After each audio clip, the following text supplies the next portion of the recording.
All right, guys, so we are currently sitting in a new construction home. That's because you keep asking me the question. You go, Aubree, what's the difference between like buying new construction or something that's existing? I'm so glad you asked. First, I'm gonna tell you all about new construction. We're gonna talk about new construction in the area where I currently am sitting. Towards the end of the video, stick around because we're also going to talk about pre-existing, maybe an older home. Either it's been updated, maybe it hasn't been updated. We're gonna kind of compare and contrast the two. First, with the new construction, pros and cons of it, all right? Pros are definitely going to be the overall quality of everything. The house I'm sitting right now is gorgeous. We are sitting in River's Edge in Piedmont. Why Piedmont, Aubree? Like, I'm researching Greenville. Well, have you heard about Piedmont? Do you know that Piedmont's only about 15 minutes from downtown Greenville? With that, look at River's Edge. I think you'll be pleasantly surprised. Also, new construction, and the farther out you get from Greenville, the larger the lots tend to be. River's Edge has an average price point of about $800,000. You're going to have large family style homes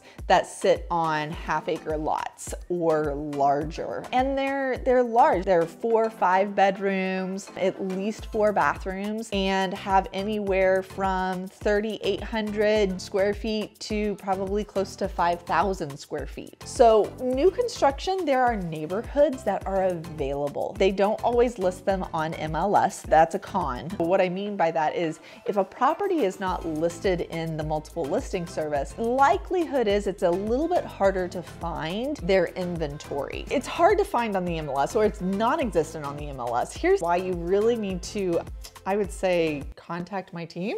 This neighborhood was actually physically hard to find. We put in the address that was listed in the MLS and it took us to a completely different neighborhood where this, like, I had to call the agent and say, what's the correct address to get me to the neighborhood? And she was able to give it to me super easy. It's not crazy hard to find. Let me help you find this home and walk you through all the details. So if you're looking for new construction, you're going to have to look specifically by builder. For example, this is a trust home. So you'll have to go to their website and search the area, as well as other builders like D.R. Horton, Eastwood, Crescent Homes, Meritage, or Mungo. I know DRB is a big builder here in the area, just to name a few. You'll want to research builder specific. Now, all builders look different. For example, trust homes, you're going to end up with a little bit of a higher end build. So we're talking quartz or marble countertops, upgraded cabinet, pot fillers over the stove, upgraded appliances. In this house specifically, there's KitchenAid appliances. Overall new construction, the thing about it is you're either gonna find something that's an inventory home. So I do know in River's Edge, there are a few inventory homes that are available, and not all builders do that. A lot of builders right now are waiting to build until they have the contract in hand. So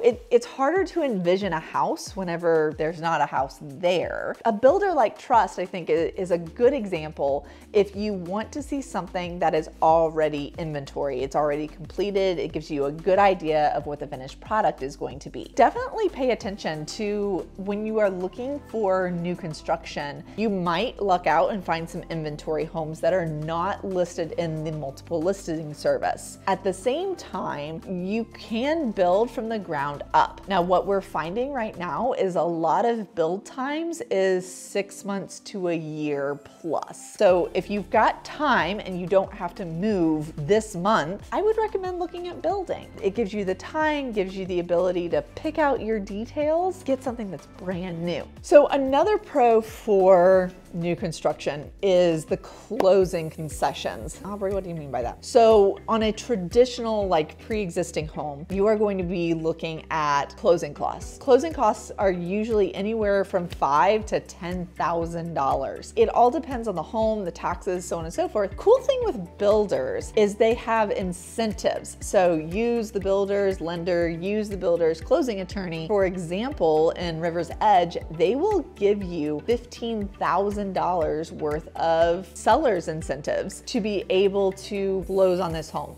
So you can use those closing incentives for your closing costs. So those go to pay for inspections, lender fees, builder's fees, administrative fees, all sorts of fees. Or you can pay your own closing costs and potentially use that incentive as a rate buy down. So at the time of this video, right now, interest rates in November 2023, they were right around 7.5%. Instead of using all of that money towards, say, your closing costs with attorneys, you could use it as a rate buy down. And there's lots of different programs that you'll want to talk to your lender about. Go ahead, look at that, see what the rate buy down can get you to, because that's going to save you hundreds of dollars on your monthly payment versus using that money just towards closing costs, where that might save you like $70 a month. This is going to save you $400 a month plus. Now, let's go talk about the pre-existing homes and what we're going to find there in those neighborhoods. Okay, so we talked about new construction, now pre-existing.